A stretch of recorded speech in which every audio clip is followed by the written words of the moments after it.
नमस्कार, मैं हूं अंचल सोनी और आप देख रहे हैं राजीव टाइम्स। वक्त है टॉप 5 का। उसके पहले आइए नजर डालते हैं ये लाइव अपडेट पर।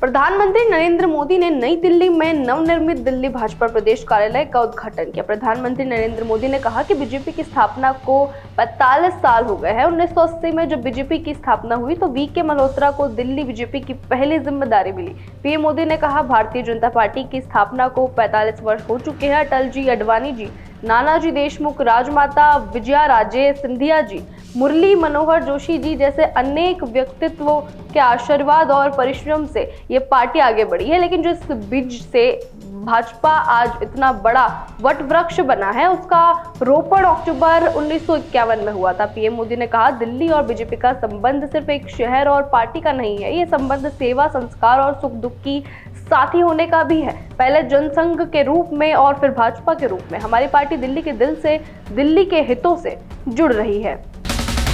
बिहार में चुनाव आयोग आज फाइनल वोटर लिस्ट जारी करेगा। इसके साथ ही चुनावी प्रक्रिया में तेजी आएगी। बिहार चुनाव आयोग की 2 दिवसीय अहम बैठक भी आज से शुरू हो रही है। एक हफ्ते के भीतर चुनाव की तारीखों का ऐलान संभव है, जो 8 या 9 अक्टूबर को हो सकता है। नवंबर में बिहार में चुनाव होने की संभावना है, जो 2 से 3 चरणों में संपन्न हो सकते हैं।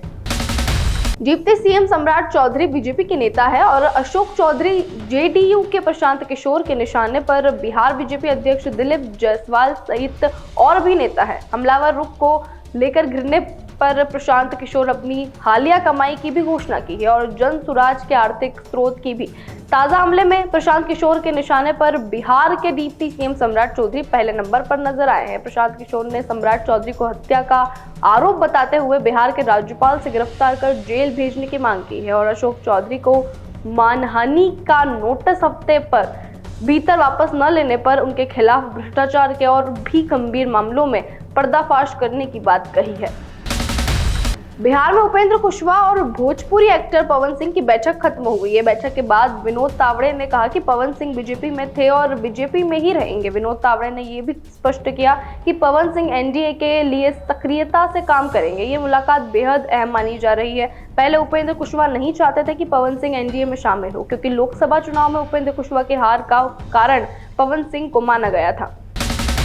भारत और वेस्टइंडीज के बीच 2 मैचों की टेस्ट सीरीज 2 अक्टूबर से अहमदाबाद और 10 अक्टूबर से दिल्ली में खेली जाएगी। जी हाँ, ये सीरीज वर्ल्ड टेस्ट चैंपियनशिप का हिस्सा है। भारत तीसरे और वेस्टइंडीज छठे स्थान पर है। 7 साल बाद वेस्टइंडीज भारत में टेस्ट खेलेगी। पिछली बार 2018 में भारत ने दोनों टेस्ट आसानी से जीते थे।